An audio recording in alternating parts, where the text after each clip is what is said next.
Hello everybody and welcome back to the Round Table Disney Dining Show. Probably me and Brennan's favorite show from Keeping Up with the Castle. On this week's episode, we're going to come out with our review on Terralina Crafted Italian from Disney Springs. So this restaurant opened about a year ago, give or take, from this release date. So it's fairly fresh. Good environment. It used to be a different restaurant. I think maybe it was Portofino's. I could be wrong. Yeah. But Terralina, that's what we're going to be talking about. So we'll catch you guys here in a minute, and we will. Hello, everybody. We are at Terralina Crafted Italian here at Disney Springs. We're going to do a dining review for you guys. We're very excited. It's fairly new, about a year old, and I don't think any of us have been here before. No. So we are very excited. These two over here, they're very Italian, so we're excited to see their point of view. I call myself a foodie, so I'm excited for this as well, but I'm everything about it I'm looking forward to. The menu looked incredible, so we're gonna take you guys inside and we'll catch you up in just a second. Later.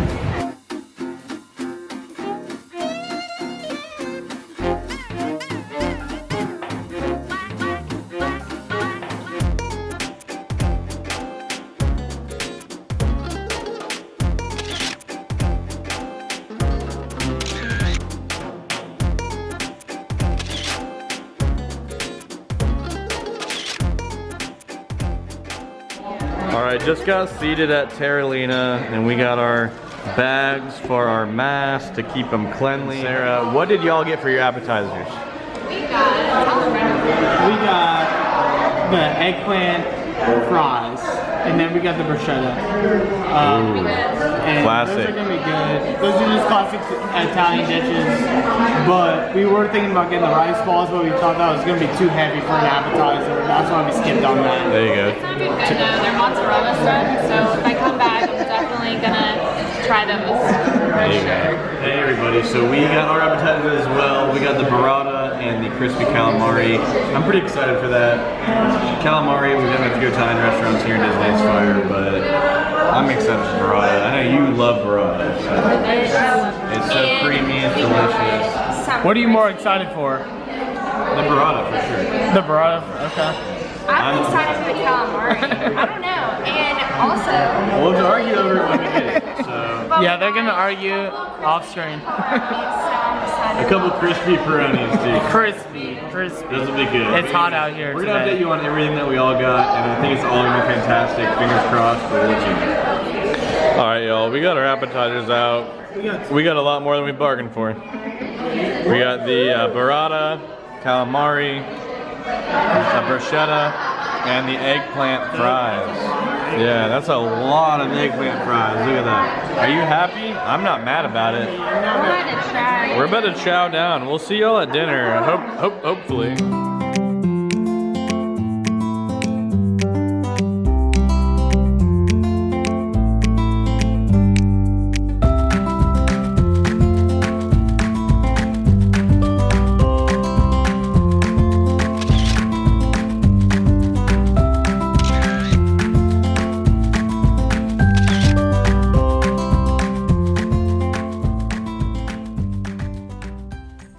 Welcome back to the show, everybody. My name is Colin. I will be your host in every single episode. My co-host, Brendan. How are you? I'm doing good. Very good. Again, we do love the dining show because we do love to eat. Food is wonderful. Food is friends. Food is fun. So we're going to kind of break down our experience again at Terralina Crafted Italian at Disney Springs, a newer restaurant.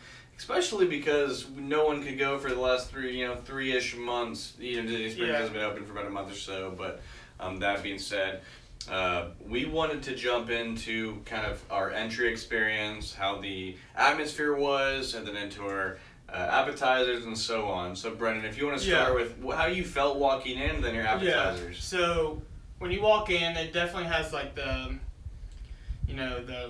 artistic, classic rustic Italian, yeah. But yet had a modern twist. Modern twist, open kitchen, Right. so you can see everybody cooking. It had a good twist of modern and classic, Italian type place. And was spaced nicely for social distancing. Yeah, so. and so we were sitting in the back right in the room looking over the little lake that you have right next to the restaurant. I thought it was a nice atmosphere.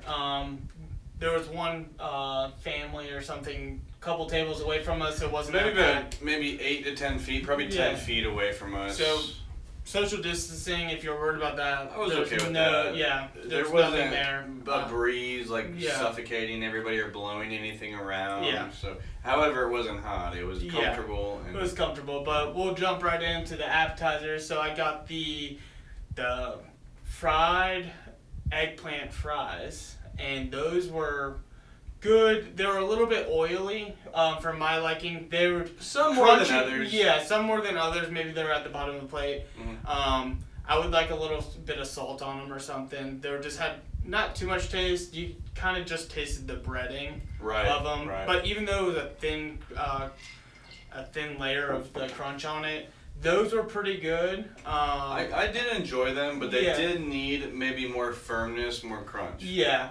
And that's hard to do with eggplant. Eggplant is one of the hardest things to cook if you're looking for a good texture. It's crisp, easy. Sometimes you can overcook it, it gets too soft, and undercook it, has a little bite to it. A little rebound, yeah. Yeah, and then we got the bruschetta. And the bruschetta was amazing. It came on a couple pieces of toast. Obviously, you have the tomato, and then they have big pieces of shaved Parmesan on top. And it was just fantastic. Basil pesto. Yeah, it was fantastic. You guys out gave of me the a two bite. appetizers that I got, that was easily my favorite, and I would recommend that. It comes with it comes with 4 total, but it was nice for me. 4 crostinis. Yeah. Yeah. And it was perfect for me and Sarah to just, have 2 each. It was a good size. I would. And they gave me a sliver of one, and I did fully approve of that. Yeah. I love it.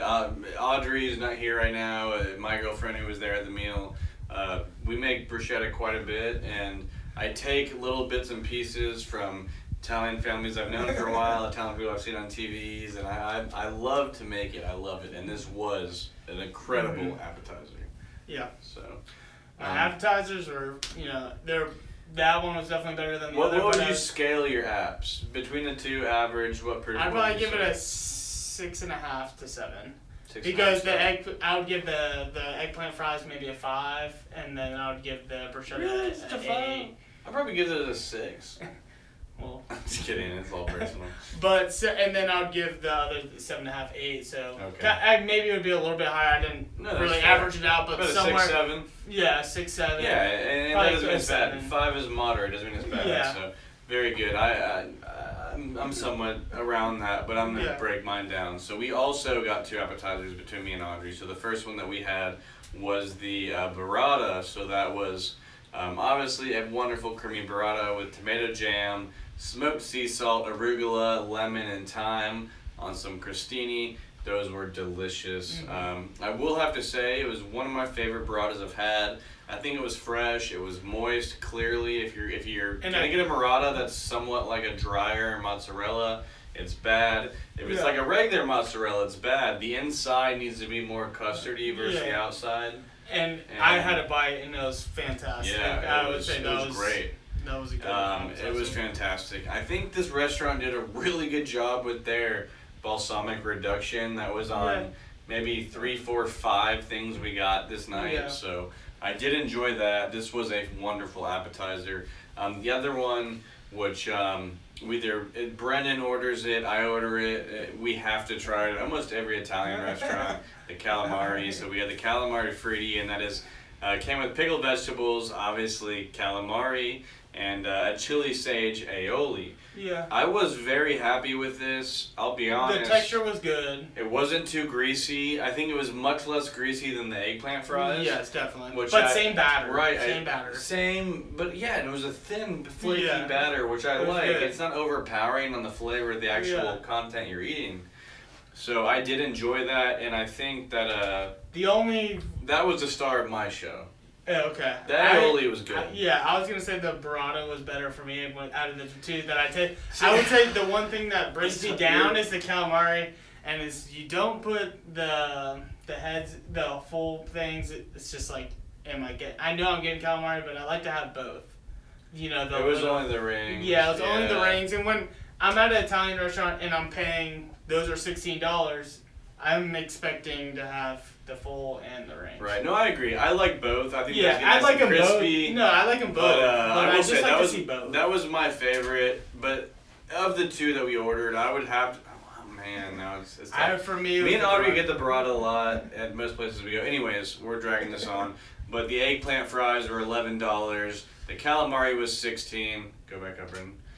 The bruschetta was $11, and the burrata was $14. Yeah. So we'll move on to our entrees. Not bad prices, especially for Disney. For those. Right, not bad prices and good quantities. I mean, as you saw, they were large, rectangular, bigger than shoebox sizes. So we also wanted to bring a lot for you for the review, and plus we like to eat. Yeah. So I'll go ahead and start with my entree. So I have the spicy capicola wood-fired pizza. I liked it a lot. I just off the bat, I'm going to say it was an 8.5, 9 out of 10. To my standard, the dough was crispy, the dough was flaky at the same time. It had a nice mix of the two. And then it had pickled green tomato, roasted garlic, fresh mozzarella, herb ricotta, balsamic drizzle, and then arugula. And I think it all worked off of each other perfectly. Brendan tried a piece of mine. We traded a piece. I also got a wood-fired pizza, but we did a little trade. I thought yours was a very good pizza. And I'll be honest, I ate it cold the next day, a piece, and out of the hotel mini fridge. And I did enjoy it. It was a wonderful pizza. It was well balanced. You had a sweet, savory. You had the peppery arugula, the balsamic drizzle. You can put that on anything for me. I'll be okay with it. But Brendan had a similar pizza, but it was different. Yeah, so I'm going to look at my phone and look at the picture because it's the pizza of the week, and I'm guessing it changes weekly. It's not on the permanent menu. So mine has pickled red onion on it, tomato sauce, cheese obviously, mushrooms, pepperoni, and basil on top with the balsamic glaze that we've been talking about that they do a lot of throughout this show. Really good job of. I personally would give it about an 8. It was a great pizza. I would like, for a wood-fired pizza, I just like it to be a little bit more crispy. And mine, for some reason, wasn't as crispy as Colin's. Right. I don't know why. Maybe they put in mine a couple seconds after, but brought them out at the same time or something. Maybe the positioning in that large wood fire oven. Something so had it had a nice crust on the outside, but I like the bottom of my pizza where I fold it cracks down the middle or something. It keeps its strength properties per se. Even if it cracks, it holds. But the flavor was fantastic. I'll say I love the pickled red onion in it with the balsamic glaze and the pepperoni. It just had a good texture. It had a little bit of crunch from the onion. I like that mix. I'll say from the piece you gave me, the pickled onion made it. I'm a huge onion person. My parents are gonna watch this. I'm obsessed with onions. You guys are obsessed with onions. Pickled onions are amazing. That really kind of teed off his pizza for me. Yeah. I personally loved my pizza. However, if they made his as kind of crispy and brown as properly as mine, I think it would have beat mine. But it was a special of the day or week, whatever it may be. But overall, Brennan, I think we had a wonderful time. It was a nice atmosphere. The service was good. The food was overall pretty great. What would you rate your overall experience from when you walked in to you walked out? I would give it a 7. 7, maybe a 7.5. If my pizza was better, it's 7.5. I was gonna say 7.5. 7 for me. It was good. It wasn't like, I'm gonna dying to come back, but it was good to go out and get some. You would go back though, right? I would go back. I would. I would probably just get the bruschetta and maybe try the rice meatballs and maybe just do a little snack. There were some pastas that looked maybe some pastas. I just don't like to eat pasta out because I can make it for 25 cents at my house. Yeah. But I would say I give it a 7 because the prices are good.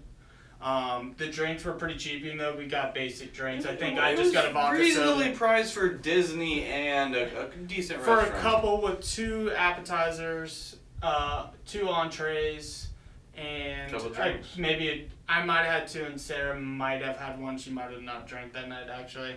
But I think I paid less than 80. I paid around $80, $90 after tip, and for Disney, 2 people with 2 appetizers, most people aren't probably going to do Right. that. Most people might get a drink or 2, so... I think that was great, and most importantly, for price, we I think had it's a wonderful night. Yes, we did. We have all enjoyed our time. We had a beautiful night. It was great. The weather held up. Yeah. I think that it was a win. And again, on our scale, even if it's a 5, don't maybe cancel it out. But when we give something a 7, we think highly of it. But it's not. It's not Takumi. It's not the other Italian restaurant in Disney Springs, which is Terralina. Or it's not an Italian restaurant in New York or Italy. Yeah, Terralina Terrace is what we've heard. Topolino's. Topolino's is a little bit better quality if you're looking for a little Their bit breakfast. better. Even though we didn't get super Italian things for pizza, or like a wood fire pizza is not really traditionally Italian, but well, it was good. Kind of. It was good. But you know, it was good. I would definitely go back. Maybe just, you know, get the Try pizza with something. no even appetizer, and it was something like that. Maybe go there for a lighter meal, not make it a full 3-course meal. At the end of the day, meal. we enjoyed our meal, and we all 4 would go back, try some of the same things, and explore the menu further. So, what would you rate it overall? You said 7.5. I would say 7.5, but to be honest, our server was good, and that's 7.5. 7.5. I almost was like, I'm gonna give it an 8, but I'm thinking of Disney Springs as a whole. Yeah. So I'm comparing it to other restaurants, other non-signature in Disney Springs, and paddlefish, things like that. I think it's on par. Yeah. I think it does its job. But I think you should check it out. I'm not saying that you should not. Yeah. I think we had an awesome night. Thank you guys so much for watching this episode. Me and Brennan appreciate it so much. We don't only go there for our own benefit. That costs money for both of us, and we do enjoy to eat, but we also love to let you guys know what we think. So we appreciate every single view, every like, every subscription. Yeah. So if you haven't already, please hit the thumbs up button. And what else, Brennan? You know, Subscribe. leave a comment, subscribe. Also, I forgot to mention they do take pass holder discount there. It's 10%. They do. They do take that, so that's always a benefit if you're a pass holder. Right.